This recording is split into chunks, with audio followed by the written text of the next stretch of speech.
Indian നാവികസേനയെ പാകിസ്ഥാനെ കൊണ്ട് counter ചെയ്യാൻ കഴിയുമോ ഇല്ലയോ എന്നുള്ളതിനെക്കുറിച്ചെല്ലാം നമ്മൾ സംസാരിച്ചതാണ്.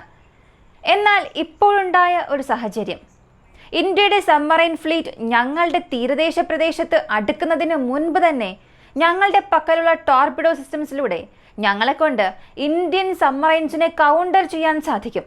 അതും പ്രധാനമായി ഇന്ത്യയുടെ പക്കലുള്ളതിൽ വെച്ച് അഡ്വാൻസ്ഡ് സബ്മറൈൻസ് എന്ന് പറയപ്പെടുന്ന എല്ലാ അറ്റാക്ക് സബ്മറൈൻസിനെയും ഞങ്ങളെ കൊണ്ട് വീഴ്ത്താൻ കഴിയുമെന്ന് പ്രോ പാകിസ്ഥാൻ അനുകൂലികൾ അല്ലെങ്കിൽ പാകിസ്ഥാനിലെ ഒരുപാട് മിലിറ്ററി എക്സ്പേർട്സ് അവരുടെ അഭിപ്രായം പറഞ്ഞിട്ടുണ്ട്.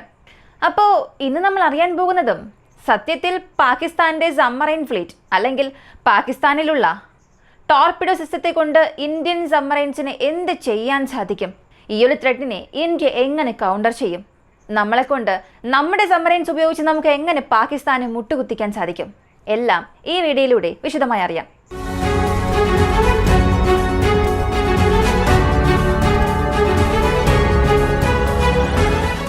പാകിസ്ഥാന്റെ സബ്മറൈൻ ഫ്ലീറ്റ് എടുക്കുകയാണെങ്കിൽ അവരുടെ പക്കൽ ഉള്ളത് തന്നെ വെറും ഒരു 7 സബ്മറൈൻസ് ആണ്. അതും 4 അറ്റാക്ക് സബ്മറൈൻ, 3 മിനി സബ്മറൈൻസ് എന്നും പറയും. ഈ മിനി സബ്മറൈൻസ് എന്നത് അതിൽ ഫങ്ഷൻസ് വളരെ കുറവായിരിക്കും. അതായത് ഈ ഡെസ്ട്രോയേഴ്സിന് താഴെ തന്നെ മറ്റൊരുപാടുണ്ടല്ലോ, ഡെസ്ട്രോയേഴ്സ്, പിന്നെ ഫ്രിഗേഡ്, കോവേർട്ട്, മിസൈൽ ബോട്ട്സ്. ഇങ്ങനെ എങ്ങനെയാണോ അതിൻ്റെ സൈസിനനുസരിച്ചും കപ്പാസിറ്റിക്ക് അനുസരിച്ചും അതിൻ്റെ പേരുകൾ മാറുന്നത്, അതുപോലെ തന്നെയാണ് ഈ മിനി സബ്മറൈൻസ് ചെയ്യുന്ന ഫങ്ഷൻസിന്റെ പകുതി അല്ലെങ്കിൽ ആ പകുതിയിലും കുറവ് മാത്രമേ ഇവയെ കൊണ്ട് ചെയ്യാൻ കഴിയൂ. ഇപ്പോൾ അവരുടെ പക്കലുള്ളതിൽ അഡ്വാൻസ്ഡ് സബ്മറൈൻ നോക്കിയാൽ അഗോട്ട ക്ലാസ് സബ്മറൈൻസ് ആണ്. ഇതിൽ 2 എണ്ണം അവരുടെ പക്കലുണ്ട്. ഇതിൽ എയർ ഇൻഡിപെൻഡന്റ് പ്രൊപ്പൽഷൻ സിസ്റ്റം അവരുടെ പക്കൽ ഉണ്ടെന്ന് പറയുന്നു. പക്ഷേ വെരിഫൈ ചെയ്ത ക്ലെയിംസ് അനുസരിച്ച് നോക്കിയാൽ അല്ലെങ്കിൽ ഇത് സംബന്ധിക്കുന്ന റിപ്പോർട്ട്സുകൾ നോക്കിയാൽ ഇതിന്റെ പ്രോപ്പറായ ഡോക്യുമെന്റ്സ് ഒന്നും ലഭിച്ചിട്ടില്ല. അടുത്ത ഹാങ്ങർ ക്ലാസ് സബ്മറൈൻസ്, ഇത് ചൈനയുടെ പക്കൽ നിന്നും 8 സബ്മറൈൻസ് അവർ ഓർഡർ ചെയ്തിട്ടുണ്ട്. അതിൽ 4 ഈ വർഷം അവസാനത്തിൽ വരും എന്നൊക്കെ പറഞ്ഞാലും ഇതുവരെയും എത്ര കപ്പലുകൾ അവരുടെ പക്കൽ ലഭിച്ചിട്ടുണ്ട് എന്നതിൻ്റെ വ്യക്തമായ വിവരം ഇല്ല. ചില സോഴ്സസിൽ നിന്നും ലഭിക്കുന്ന വിവരം അനുസരിച്ച് നോക്കിയാൽ ഇതിനകം ഒരു സബ്മറൈൻ, ഈ ഹാങ്ങർ ക്ലാസ് സബ്മറൈൻ ചൈനയുടെ പക്കൽ നിന്നും ചൈന പാകിസ്ഥാന് നൽകിയിട്ടുണ്ട്. അങ്ങനെ നൽകിയ സബ്മറൈൻ ഇതിനകം തന്നെ ഇന്ത്യക്കെതിരെയുള്ള നിരീക്ഷണങ്ങൾ നടത്തുന്നു എന്നും പറയുന്നു. അപ്പോൾ ഈ ഹാങ്ങർ ക്ലാസ് സബ്മറൈൻസിനെയും ഈ കണക്കിൽ നമുക്ക് പെടുത്താം. അവരുടെ പക്കൽ ഉണ്ടോ ഇല്ലയോ എന്ന് നമുക്കറിയില്ല, എങ്കിലും ഇതിനെ നമുക്ക് കണക്കിലെടുക്കാം. അപ്പോൾ ഇന്ത്യയെ സംബന്ധിച്ച് ഇന്ത്യയുടെ പക്കൽ 17 സബ്മറൈൻസിലും അധികമുണ്ട്. ഈ 17-ൽ കൂടുതലായി നമ്മൾ ഉപയോഗിക്കുന്നത് ഈ ഡീസൽ പവർ അറ്റാക്ക് സബ്മറൈൻസ് ആണ്. ഇതിൽ ചില സബ്മറൈൻസിൽ AIP എന്ന് പറയപ്പെടുന്ന എയർ ഇൻഡിപെൻഡന്റ് പ്രൊപ്പൽഷൻ സിസ്റ്റം ഉണ്ട്. ഈ AIP ടെക്നോളജി എന്താണെന്ന് ഞാൻ പറയാം. ഇപ്പോൾ ഒരു ഡീസൽ ഇലക്ട്രിക് സബ്മറൈൻ വർക്കാവുകയാണ്. ഇപ്പോൾ നമ്മുടെ ഇന്ത്യ ഉപയോഗിച്ചുകൊണ്ടിരിക്കുന്ന മോസ്റ്റ് ഓഫ് ദ സബ്മറൈൻസ് ഡീസലിന്റെ സഹായത്തോടു കൂടി പ്രവർത്തിക്കുന്ന സബ്മറൈൻസ് ആണ്. ഇതിൽ ഇടയ്ക്കിടെ ആ സബ്മറൈൻസ് സർഫസിലേക്ക് വരേണ്ടതായി വരും. ഇങ്ങനെ സമുദ്രനിരപ്പിന് മുകളിൽ വന്ന് അതിനാവശ്യമായ ഓക്സിജൻ എടുക്കണം. കാരണം ഈ ഡീസൽ ഇലക്ട്രിക് മോട്ടോർ വർക്കാകണമെന്നുണ്ടെങ്കിൽ അതിന് ഓക്സിജൻ സപ്ലൈ ആവശ്യമാണ്. അപ്പോൾ ഈ മുകളിൽ വന്നതിന് ശേഷം എൻജിൻസ് റൊട്ടേറ്റ് ആയി അതിനാവശ്യമായ ബാറ്ററി ബാക്കപ്പ് ഫുള്ള് ചെയ്യുന്നത് വരെയും ഈ സബ്മറൈൻ സർഫേസിന് മുകളിൽ തന്നെ ഉണ്ടാകും. എന്നാൽ എയർ ഇൻഡിപെൻഡന്റ് പ്രൊപ്പൽഷൻ സിസ്റ്റത്തിൽ കടലിനുള്ളിൽ നിന്നുകൊണ്ട് തന്നെ അവയ്ക്ക് ആവശ്യമായ ഓക്സിജൻ എടുക്കും. ഇങ്ങനെ കടലിനുള്ളിൽ തന്നെ ഓക്സിജൻ അവ വലിച്ചെടുക്കുന്നത് കൊണ്ട് അവയ്ക്ക് സമുദ്രനിരപ്പിൽ വരേണ്ട ആവശ്യമേ ഇല്ല. ഇപ്പോൾ ഈ നോർമൽ അറ്റാക്ക് സബ്മറൈൻസിനും ഡീസൽ അറ്റാക്ക് സബ്മറൈൻസിനും AIP സാങ്കേതിക വിദ്യയുള്ള സബ്മറൈൻസിനുമുള്ള ഒരു വലിയ വ്യത്യാസം തന്നെ ഇതാണ്. ഈ ഒരു ടെക്നോളജി ഇല്ലെങ്കിൽ ഒരു സബ്മറൈന് ഒരു ദിവസത്തിൽ 2 തവണയെങ്കിലും മുകളിലേക്ക് സർഫസിന് മുകളിൽ വരേണ്ട സാഹചര്യം ഉണ്ടാകും. അത് തന്നെ AIP സാങ്കേതിക വിദ്യ ഉണ്ടെങ്കിൽ 2 ദിവസത്തിൽ ഒരിക്കൽ അല്ലെങ്കിൽ 3 ദിവസത്തിൽ ഒരിക്കൽ, ഇങ്ങനെ അവയ്ക്ക് ആവശ്യമുള്ളപ്പോൾ മാത്രം മുകളിലേക്ക് വന്നാൽ മതി. അപ്പോൾ AIP ടെക്നോളജി ഉണ്ടെങ്കിൽ ഈ സബ്മറൈൻസിനെ കണ്ടുപിടിക്കാനുള്ള സാധ്യതയും വളരെ കുറവായിരിക്കും. ഡീസൽ ഇലക്ട്രിക് സബ്മറൈൻസിന് AIP സാങ്കേതിക വിദ്യ ഇല്ലെങ്കിൽ അത് കണ്ടുപിടിക്കാനുള്ള സാധ്യത അധികമാണ്. അപ്പോൾ ഈ പാകിസ്ഥാന്റെ പക്കലും അതുപോലുള്ള സബ്മറൈൻസ് ഉണ്ടെന്ന് തന്നെ ചിന്തിക്കുക. നമ്മുടെ പക്കലുള്ളതിൽ മോസ്റ്റ് അഡ്വാൻസ്ഡ് ആയിട്ടുള്ളത് കൽവാരി ക്ലാസ് സബ്മറൈൻസ്. ഇതിന് താഴെ ഒരു 6-7 സബ്മറൈൻസ് നമ്മൾ വെച്ചിട്ടുണ്ട്. അപ്പോൾ നമ്മുടെ പക്കൽ ഒഫീഷ്യലായി പാകിസ്ഥാന്റെ ഹാങ്ങർ ക്ലാസ് സബ്മറൈൻസിന് ഈക്വലായി തന്നെ 7 സബ്മറൈൻസ് ഉണ്ട്. അതുമാത്രമല്ല, നമ്മുടെ പക്കൽ ന്യൂക്ലിയർ പവേർഡ് SSBയും ഉണ്ട്, ബാലിസ്റ്റിക് മിസൈൽ ലോഞ്ച് ചെയ്യുന്ന സബ്മറൈൻ. അത് പാകിസ്ഥാന്റെ പക്കൽ ഇല്ല. അപ്പോൾ ഈ സബ്മറൈൻ കാറ്റഗറിയെ സംബന്ധിച്ചിടത്തോളം നമുക്കാണ് ക്ലിയർ ആയ ഒരു അപ്പർ ഹാൻഡ് ഉള്ളത്, അത് പാകിസ്ഥാനില്ല.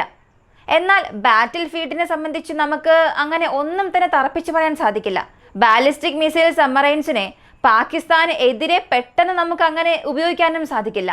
എപ്പോഴാണോ സാഹചര്യം ഔട്ട് ഓഫ് കൺട്രോൾ ആകുന്നത്, എപ്പോഴാണോ പാകിസ്ഥാൻ ഇന്ത്യക്കെതിരെ ഒരു ന്യൂക്ലിയർ സ്ട്രൈക്ക് ചെയ്യുന്നത്, അതായത് ചെയ്യാൻ പാടില്ലാത്ത ഒരു തെറ്റ് ചെയ്യുന്നത്, അപ്പോൾ മാത്രമേ ഈ ന്യൂക്ലിയർ സബ്മറൈൻസിനെ നമുക്ക് ഉപയോഗിക്കാൻ സാധിക്കുകയുള്ളൂ, പൂർണ്ണമായും പാകിസ്ഥാനെ ഇല്ലാതാക്കുന്നതിന്. അപ്പോൾ ക്രൂയിസ് മിസൈൽ സബ്മറൈൻസിനെ സംബന്ധിച്ചിടത്തോളം ഈ ബാറ്റിൽ എങ്ങനെയായിരിക്കും സംഭവിക്കുക? നിലവിൽ ഇപ്പോൾ നമ്മുടെ നേവി ചെയ്തിരിക്കുന്നത്, അവരുടെ സബ്മറൈൻ്റെ ഫോട്ടോ എടുത്തിട്ട് കടലിനടിയിലൂടെയും ഞങ്ങൾക്ക് ആക്രമിക്കാൻ കഴിയും, ഏത് സമയവും ഞങ്ങൾ മിഷന് തയ്യാറാണ് എന്ന രീതിയിൽ ഒരു ഫോട്ടോ നൽകിയിരുന്നു. അപ്പോൾ ഇന്ത്യയുടെ സബ്മറൈൻ ഫ്ലീറ്റിനെ സംബന്ധിച്ചിടത്തോളം പാകിസ്ഥാനെ കൗണ്ടർ ചെയ്യണമെന്നുണ്ടെങ്കിൽ പ്രധാനപ്പെട്ട ഒരു 6-7 സ്ഥലങ്ങളുണ്ട്. കറാച്ചി പോർട്ട് പോലെ തന്നെ ഇവിടെ സബ്മറൈൻ ഫ്ലീറ്റിന്റെ ബേസസ് ഉള്ളത് PNS Siddiq, Pasni, Jinnah naval base, PNS Makran, PNS Iqbal, ഇത് കറാച്ചിയിലാണ്, PNS അക്രാം, ഇത് ഗ്വാദാറിൽ, അടുത്തത് PNS മെഹ്റാൻ, ഇതും കറാച്ചിയിലാണ്. ഇവയിലെല്ലാം വളരെ പ്രധാനപ്പെട്ടത് കറാച്ചിയിലുള്ള നേവൽ ബേസ് ആണ്. കാരണം പാകിസ്ഥാൻ നേവിയുടെ കൺട്രോളിലുള്ള ഫ്ലീറ്റിൽ 80% ഇവിടെയാണുള്ളത്. അപ്പോൾ ഇതിനെ നമ്മൾ കൗണ്ടർ ചെയ്യണമെന്നുണ്ടെങ്കിൽ നമ്മുടെ എല്ലാ സബ്മറൈൻസും നമുക്ക് ആവശ്യം വരില്ല. വെറും 4 സബ്മറൈൻസ് മാത്രം മതി ഈ ഒരു പൂർണ്ണ പാകിസ്ഥാന്റെ നാവൽ ഫ്ലീറ്റിനെയും നശിപ്പിക്കാൻ. ഇപ്പോൾ ഒരു സബ്മറൈൻ അകത്തേക്ക് ആക്രമിക്കാൻ പോകുന്നു എന്ന് ചിന്തിക്കുക, അതിൽ പല ക്രൂയിസ് മിസൈൽസ് നമുക്ക് ഫയർ ചെയ്യാൻ സാധിക്കും. എന്നാൽ അങ്ങനെ ഫയർ ചെയ്യുന്ന ക്രൂയിസ് മിസൈൽ ലാൻഡ് അറ്റാക്ക് ചെയ്യുന്നതിന് മാത്രമാണ്. ഇപ്പോൾ പാകിസ്ഥാന്റെ സബ്മറൈനെ നമ്മൾ നശിപ്പിക്കണമെന്നുണ്ടെങ്കിൽ അതിന് നമ്മുടെ പക്കൽ ടോർപിഡോ ഉണ്ടാക്കണം. അതുപോലെ ഇന്ത്യയുടെ സബ്മറൈൻ നശിപ്പിക്കണമെങ്കിൽ പാകിസ്ഥാന്റെ പക്കലും ടോർപിഡോ ഉണ്ടാകണം. ഇപ്പോൾ ഈ 2 വശവും ഉപയോഗിക്കുന്ന ടോർപിഡോകളുടെ ലിസ്റ്റ് എടുക്കുകയാണെങ്കിൽ അമേരിക്കൻ മെയ്ഡ് ടോർപിഡോസ് 54 കാറ്റഗറിയിലുള്ളത് 2 വിഭാഗത്തിലും ഉണ്ടെന്ന് പറയുന്നു. പാകിസ്ഥാനും അവകാശപ്പെടുന്നുണ്ട്. ഇന്ത്യ ഒഫീഷ്യലായി $150 മില്യൺ അതിനായി ഒരു കരാർ ഉണ്ടാക്കുകയും 60 ടോർപിഡോസ് വരെ നമ്മൾ വാങ്ങിയിട്ടുമുണ്ട്. ഇത് ലൈറ്റ് വെയ്റ്റ് ടോർപിഡോസ് ലിസ്റ്റിലാണ് വരിക. ഹെവി വെയ്റ്റ് ടോർപിഡോസിനെ സംബന്ധിച്ചിടത്തോളം നമ്മുടെ പക്കൽ 4 മുതൽ 5 ടോർപിഡോസ് ഉണ്ട്. അതും കറന്റ് ടെക്നോളജി ബേസ് ചെയ്തുണ്ട്. ഇതിൽ AL-558 എന്ന റഷ്യൻ മെയ്ഡ്, അതായത് സോവിയറ്റ് കാലത്ത് നിർമ്മിച്ച ഒരു ടോർപിഡോ, ഇത് അഡ്വാൻസ് ചെയ്ത് നമ്മുടെ കറന്റ് ടെക്നോളജിയിലേക്ക് മാച്ച് ചെയ്യുന്നത് പോലെ നമ്മൾ ഉപയോഗിക്കുന്നുണ്ട്. അടുത്തത് Shakti thermal torpedo, Varunastra Indian made torpedo. ഈ വർണ്ണാസ്ത്രയും ശക്തിയും ഇപ്പോഴുള്ള അഡ്വാൻസ്ഡ് ടെക്നോളജിയിലാണ്. അതായത് അമേരിക്കയുടെ മാർക്ക് 48 ഹെവി വെയ്റ്റ് ടോർപിഡോ ഈ ഒരു കാറ്റഗറിയിൽ മാച്ച് ആകുന്ന രീതിയിൽ നിർമ്മിച്ചത്, അല്ലെങ്കിൽ അതിനേക്കാളും അഡ്വാൻസ്ഡ് ആയിട്ടുള്ള ഒരു ടോർപിഡോ എന്ന് വേണമെങ്കിൽ പറയാം. ഇപ്പോൾ ഒരു ടോർപിഡോ എങ്ങനെയാണ് വർക്കാവുക? സാധാരണ നമ്മൾ മിസൈൽസിനെ കുറിച്ചൊക്കെ ഒരുപാട് അറിഞ്ഞതാണ്. ഈ സർഫസ് ടു എയർ മിസൈൽസിനെ കുറിച്ച് അറിഞ്ഞു, എയർ ടു സർഫസ് മിസൈൽസിനെ കുറിച്ച് നമ്മൾ അറിഞ്ഞു, ആന്റി ഷിപ്പ് മിസൈൽസിനെ കുറിച്ചും അറിഞ്ഞു. എന്നാൽ ഇവയേക്കാൾ ഈ ടോർപിഡോസിന്റെ വർക്കിംഗ് എന്നത് പൂർണ്ണമായും വ്യത്യസ്തമാണ്. അതിന് പാരലായി ചില സമാനതകൾ ഉണ്ട്, എങ്കിലും ഇവയെല്ലാം പല ക്യാരക്ടേഴ്സും ഉള്ള ഡിഫറെൻറ്റ് മിഷൻ പ്രൊഫൈൽസ് ഉള്ളവയാണ്. ഇപ്പോൾ നമ്മുടെ ഇന്ത്യൻ സബ്മറൈനിൽ നിന്നും ഒരു ടോർപിഡോ ലോഞ്ച് ചെയ്യുകയാണ്, അല്ലെങ്കിൽ പാകിസ്ഥാൻ്റെ സബ്മറൈനിൽ നിന്നും ഒരു ടോർപിഡോ ലോഞ്ച് ചെയ്യുകയാണെങ്കിൽ ഇത് 2 വഴിയിലൂടെയാണ് അതിൻ്റെ ടാർഗറ്റിനെ ഫൈൻഡ് ചെയ്യുന്നത്. ഒന്നാമത്തേത് പാസീവ് മെക്കാനിസം, മറ്റൊന്ന് ആക്റ്റീവ് മെക്കാനിസം. ഇതിൽ പാസീവിനെ കുറിച്ച് നമുക്ക് ആദ്യം അറിയാം. ഈ ലക്ഷ്യത്തെ നോക്കി അത് പോവുകയാണ്. ഒരു 40 കിലോമീറ്റർ ദൂരത്തിൽ ഒരു സബ്മറൈൻ ഉണ്ട്. അത് നമ്മുടെ ഇന്ത്യയുടെ സബ്മറൈൻ കണ്ടെത്തുന്നു. അപ്പോൾ ആ ലക്ഷ്യത്തെ നോക്കി ടോർപിഡോസിനെ അയക്കണമെന്നുണ്ടെങ്കിൽ അതിന് ടാർഗറ്റ് മുൻകൂട്ടി തന്നെ ഫീഡ് ചെയ്യാൻ സാധിക്കില്ല. കാരണം ടോർപിഡോയിൽ ടാർഗറ്റ് മുൻകൂട്ടി ഫീഡ് ചെയ്ത് ഓട്ടോണമസായി അത് പോകുന്ന സാങ്കേതിക വിദ്യ ഇപ്പോഴാണ് ഡെവലപ്മെൻറ്റിലുള്ളത്. അപ്പോൾ ആ സാഹചര്യത്തിൽ ആക്റ്റീവായി അത് ടാർഗറ്റിനെ ഫൈൻഡ് ചെയ്തേ മതിയാകൂ. അപ്പോൾ അങ്ങനെ ഫൈൻഡ് ചെയ്യുന്നതിന് പാസീവ് മെക്കാനിസത്തിൽ എന്താണ് ചെയ്യുന്നതെന്ന് ചോദിച്ചാൽ ആ സൗണ്ട്സ് മാത്രം ഉപയോഗിച്ചാണ് കണ്ടെത്തുക. ഇപ്പോൾ ഒരു സബ്മറൈൻ 40 കിലോമീറ്റർ ദൂരത്തിൽ പോയിക്കൊണ്ടിരിക്കുകയാണ്. അപ്പോൾ അതിൻ്റെ ശബ്ദം വ്യക്തമായി കേൾക്കാൻ സാധിക്കില്ല. ആ സാഹചര്യത്തിൽ അതിന് ടാർഗറ്റ് പകുതി വരെയും, അതായത് ഒരു 20 കിലോമീറ്റർ വരെയും നമ്മൾ ലൈവായി തന്നെ ഫീഡ് ചെയ്യണം. അങ്ങനെ ലൈവായി ഫീഡ് ചെയ്ത് ടാർഗറ്റ് ഉപയോഗിച്ച് ഈ ടോർപിഡോ പ്രൊപ്പല് ചെയ്യും. ആ 20 കിലോമീറ്റർ റീച്ച് ആയതിനു ശേഷം ആ സബ്മറൈനിൽ നിന്നും വരുന്ന അക്വാസ്റ്റിക് സിഗ്നേച്ചേഴ്സ് ഉപയോഗിച്ച്, അതായത് ചെറിയ ചെറിയ കുമിളകൾ, ഈ പ്രൊപ്പല്ലറിൻ്റെ ശബ്ദം, ഇവയെല്ലാം ഉപയോഗിച്ച് ഇതിനെ റീഡ് ചെയ്ത്, അതായത് ആ സിഗ്നേച്ചറിനെ ബേസ് ചെയ്ത് അതിനെ ചെന്ന് ആക്രമിക്കും. ഇത് പാസീവാണ്. അടുത്തത് ആക്റ്റീവ്. ഇതിൽ തന്നെ ഇൻബോൺ സോളാർ സിസ്റ്റം ഉണ്ടായിരിക്കും. ഈ സബ്മറൈൻസിനെ സംബന്ധിച്ചിടത്തോളം സോളാർ സിഗ്നൽസിനെ, ആ ചെറിയ ബീപ്പ് സൗണ്ട്, അതിനെ അടിസ്ഥാനമാക്കിയാണ് അകത്തേക്ക് വരുന്ന ടാർഗറ്റ്സ് അല്ലെങ്കിൽ അകത്തേക്ക് വരുന്ന ടോർപിഡോസിനെ ഫൈൻഡ് ചെയ്യുന്നത്. അതേ കോൺസെപ്റ്റിൽ ഈ ഒരു ടോർപിഡോയും വർക്കാകുന്നുണ്ട്. ഇതിനെ ആക്റ്റീവായി നമ്മൾ ഫീഡ് ചെയ്യണമെന്നുള്ള ആവശ്യമില്ല. ഇത് ലോഞ്ച് ചെയ്യുകയാണെങ്കിൽ ഓട്ടോണമസ് ആയി അത് പോകും. ഇങ്ങനെ ലോഞ്ച് ചെയ്ത് തുടങ്ങിയാൽ അതിൽ ലക്ഷ്യത്തിൽ ചെന്ന് ആക്രമിക്കുന്നത് വരെയും അതിനാവശ്യമായ ഡാറ്റാസ് അത് തന്നെ സ്വയം വാങ്ങും. ഇവ ഒരു ചെറിയ ബീപ്പ് സൗണ്ട് നൽകുകയും അത് റിഫ്ലക്റ്റ് ആകുന്ന രീതി ഉപയോഗിച്ച് ഈ ഡയറക്ഷനിലാണ് സബ്മറൈൻ പോകുന്നത് എന്ന് സ്വയം കണ്ടെത്തുകയും അതിൽ ചെന്ന് ആക്രമിക്കുകയും ചെയ്യും. ഇവ രണ്ടുമാണ് പ്രധാനപ്പെട്ട മെക്കാനിസം ഒരു ടോർപിഡോ വർക്കാകുന്നതിന്. അപ്പോൾ സബ്മറൈൻസിനെ ഈ ടോർപിഡോസിന്റെ പക്കൽ നിന്നും എങ്ങനെയാണ് സംരക്ഷിക്കുക? ആക്റ്റീവ് കൗണ്ടർ മെഷേഴ്സിനെ കുറിച്ച് അറിയണമെങ്കിൽ വേരിയസ് കൈൻഡ്സ് ഓഫ് മെക്കാനിസം വഴിയാണ് ഓരോ ടോർപിഡോസും ഉപയോഗിക്കുക. ആക്റ്റീവ് മെഷേഴ്സിനെ സംബന്ധിച്ച് ഈ ടോർപിഡോയ്ക്ക് എതിരായിട്ടുള്ള ആന്റി ടോർപിഡോ മിസൈൽസ് ലോഞ്ച് ചെയ്യും. അതായത് ഈ ടാങ്ക്സിലൊക്കെ പ്രൊട്ടക്ഷൻ സിസ്റ്റം ഉണ്ടായിരിക്കുമല്ലോ. ഉദാഹരണത്തിന് ഇസ്രായേലിന്റെ ട്രോഫി പ്രൊട്ടക്ഷൻ സിസ്റ്റം. ഒരു പ്രൊജക്ടൈൽ അകത്തേക്ക് വരികയാണെങ്കിൽ അതിന് എതിരെ മറ്റൊരു പ്രൊജക്ടൈൽ ഫയർ ചെയ്ത് അതൊരു പ്രത്യേക റേഡിയസിന് മുകളിൽ വെച്ച് പൊട്ടിത്തെറിപ്പിക്കും, ആ ബ്ലാസ്റ്റ് റേഡിയസിന് മുകളിൽ. അതുപോലെ ഈ സോളാർ ഡിവൈസിൽ അകത്തേക്ക് ഒരു ടോർപിഡോ വരുന്നു എന്നുള്ളത് കണ്ടെത്തുകയാണെങ്കിൽ ഈ അകത്തേക്ക് വരുന്ന ടോർപിഡോ സബ്മറൈൻ്റെ ബ്ലാസ്റ്റ് റേഡിയസിന് പുറത്തു വെച്ച് തന്നെ പൊട്ടിത്തെറിക്കണം. ഈ ബ്ലാസ്റ്റ് റേഡിയസ് എന്നത് 14 മീറ്റർ ആണ്. 14 മീറ്ററിന് പുറത്ത് വെച്ച് ഒരു മിസൈൽ പൊട്ടിത്തെറിച്ചാൽ മാത്രമേ ഈ സബ്മറൈന് യാതൊരു പ്രശ്നവും ഉണ്ടാകാതിരിക്കൂ. അതായത് അധിക കേടുപാടുകൾ ഒന്നും ഉണ്ടാവുകയില്ല. അപ്പോൾ ഈ ഡിസ്റ്റൻസ് കുറയും തോറും 14, 10, 9, 8, 5, 4 ഇങ്ങനെ കുറയുകയാണെങ്കിൽ ഈ സബ്മറൈനുമായി എത്രത്തോളം ആ മിസൈൽ അടുത്തേക്ക് വരുന്നുവോ അത്ര അടുത്ത് വന്ന ആ മിസൈൽ പൊട്ടിത്തെറിക്കുകയാണെങ്കിൽ വലിയ പ്രശ്നം തന്നെ ഉണ്ടാകും. ആ സബ്മറൈൻ മുങ്ങിപ്പോകാനുള്ള നശിക്കാനുള്ള സാധ്യതയുണ്ട്. വീണ്ടും പറയുകയാണെങ്കിൽ 6 മീറ്റർ ചുറ്റളവിനുള്ളിൽ ഈ ഹെവി വെയ്റ്റ് ടോർപിഡോ പൊട്ടിത്തെറിക്കുകയാണെങ്കിൽ ആ സബ്മറൈൻ രക്ഷപ്പെടാനുള്ള സാധ്യതയില്ല. തീർച്ചയായും നാശനഷ്ടങ്ങൾ സംഭവിക്കും. അത് പൂർണ്ണമായും മുങ്ങുവാനുള്ള സാധ്യതയുമുണ്ട്.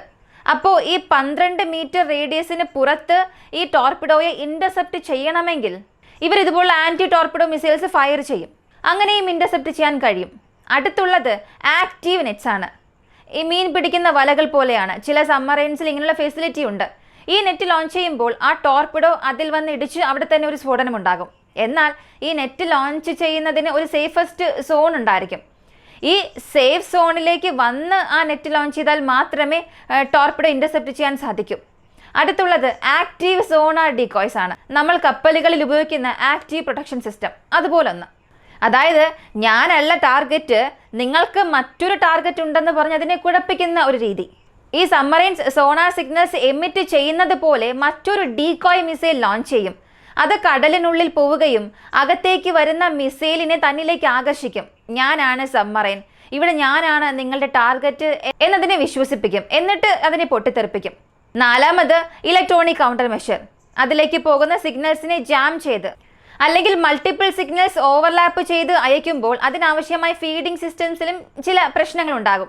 അപ്പോൾ ഒരു സബ്മറൈനെ സംബന്ധിച്ച് ഇതാണ് active and passive protection systems. ഇവിടെ ചൈനയുടെ അഡ്വാൻസ്ഡ് YU-6 എന്ന് പറയപ്പെടുന്ന ഹെവി വെയ്റ്റ് ടോർപിഡോ പാകിസ്ഥാൻ ഉപയോഗിക്കുന്നതായി പറഞ്ഞിട്ടുണ്ട്.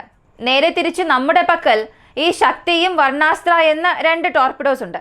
അപ്പോൾ ഈ 2 വശവും അവരുടെ ടോർപിഡോസ് ശത്രുക്കൾക്ക് നേരെ ലോഞ്ച് ചെയ്യുകയാണെങ്കിൽ ഇന്ത്യൻ നേവി അതിനെ എങ്ങനെ കൗണ്ടർ ചെയ്യും, പാകിസ്ഥാൻ നേവി അതിനെ എങ്ങനെ കൗണ്ടർ ചെയ്യും, ഇതൊക്കെ നമുക്കിപ്പോൾ നന്നായി അറിയാം. ഇപ്പോൾ ചൈനയെ സംബന്ധിച്ച് ഈ ചൈന മെയ്ഡ് YU-6 എന്നത് അമേരിക്കൻ മെയ്ഡ് മാർക്ക് 48ന് സമാനമായ ഹെവി വെയ്റ്റ് ടോർപിഡോ ആണ്.